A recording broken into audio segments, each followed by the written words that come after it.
پارلیمان کو مضبوط کرتے کرتے ڈاکٹر صاحبہ یہ معاملہ نہیں کہ آپ جو ہے وہ عدلیہ کو کمزور کر رہے ہیں، تاثر بہت زیادہ پاکستان تحریک انصاف کرے کہ عدلیہ بالکل جو ہے وہ پپٹ ہو جائے گی، اپنی مرضی سے ججز لگیں گے، تمام تر چیزیں ہوں گی، پارلیمان مضبوط ہو جائے گی تو دوسرا ادارہ کمزور ہوگا؟ یہ صرف پروپیگنڈا ہے جو کہ پی ٹی آئی کر رہے ہیں، کیونکہ اس میں ان کا ایک یہی طریقہ ہے کہ تنقید برائے تنقید کرنی ہے۔ تنقید اگر ان کو واقعی یہ ہو کہ کوئی جوڈیشل ریفارمز ہونے چاہیے، جو کہ بہت دیر سے بہت سالوں سے اس چیز کے اوپر سب کہہ رہے ہیں کہ ہونے چاہیے، تو یہ آئیں، اپنا انپٹ دیں، اپنی مشورے دیں، اور تاکہ بہتر ہو سکے جو بھی قانون سازی ہو رہی ہے، جو بھی ترامیم آ رہی ہیں۔ لیکن وہ کرنے کی بجائے یہ ایک جگہ پہ بیٹھے یہی کہی جا رہے ہیں کہ یہ ہو جائے گا، کورٹس وہ ویک ہو جائیں گے۔ کوئی ایسی بات نہیں ہوگی۔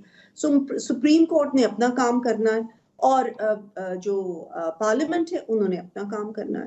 ہاں، پچھلے دنوں آپ نے دیکھا کہ جوڈیشری سے کچھ اوور ریچ بھی ہوئی، کچھ آئین کو ری رائٹ بھی کیا گیا، کچھ ایسے فیصلے بھی آئے ہیں جو کہ بالکل ماورائے عقل ہیں، جن کو کہا جاتا ہے کہ کریٹیو انٹرپریٹیشن کی جا رہی ہے۔ یہ نئی اصطلاح بنی کہ کریٹیو انٹرپریٹیشن کی جائے، لیکن وہ اصل میں کریٹیو انٹرپریٹیشن ری رائٹنگ ہو جاتی ہے۔ تو ان چیزوں کے اوپر ہم چاہتے ہیں کہ سٹاپ لگایا جائے۔ آہستہ آہستہ یہ چیزیں بڑھتی جا رہی ہیں۔ ان کو وہ ججز پسند تھے جو گڈ ٹو سی یو کہتے تھے، جو سارا دن عدالتیں کھول کے انتظار کرتے رہتے تھے، جو گھر سے بلا کے ان کو کہتے ہیں کہ بے شک آپ پٹیشنر نہیں ہیں لیکن آپ کے لیے فیصلہ کر رہے ہیں۔ ان کو وہ ججز پسند تھے، ان کو وہ ججز پسند تھے جنہوں نے کہ جا کے اپنی اوور ریچ کی، جنہوں نے ان چیزوں کے اندر کام کیا، ڈیمز کے فنڈز بنائے اور اس طرح کی چیزیں جو کہ جوڈیشری کے حلقہ اختیار میں بالکل نہیں آتی۔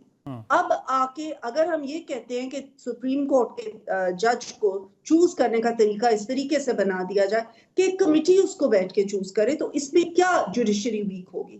میں نہیں سمجھتی کہ اس میں کوئی ایسی بات ہے، اس صرف پروپیگنڈا۔ بسرا صاحب، جوڈیشل ریفارمز آپ نہیں چاہتے، آپ ثاقب نثار صاحب اور عمر عطا بندیال صاحب جیسی عدالتیں چاہتے ہیں۔ جوڈیشل ریفارمز آئے گا تو آپ کے لیے، اس ملک کے لیے، قانون انصاف کے لیے بہتر ہے، اور پارلیمان سب سے جو ہے وہ بڑا ادارہ ہے، آئین مقدم ہے، تو آئین میں پارلیمان ہی تبدیلی کر سکتی، تو کرنے دیں نا، آپ بھی شامل ہوں، اور یہ تاریخ بنے کہ متفقہ طور پر جیسے 18ویں ترمیم تھی ایسے ہی آئینی ترمیم بھی ہو گئی۔ مدثر بھائی، سادگی پہ مر نہ جائے کوئی۔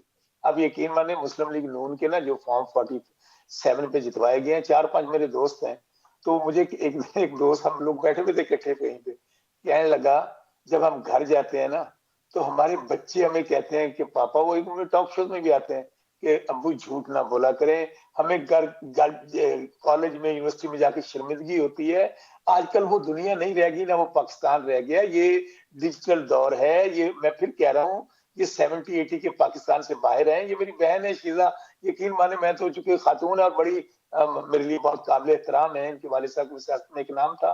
اب میں بار بار کہوں، یہ وہ پاکستان نہیں ہے۔ مدثر جانے دیں، آپ کہہ رہے ہیں کہ اتفاق رائے، جوڈیشل ریفارمز، بہت اچھی بات ہے، ریفارمز ہونی چاہیے۔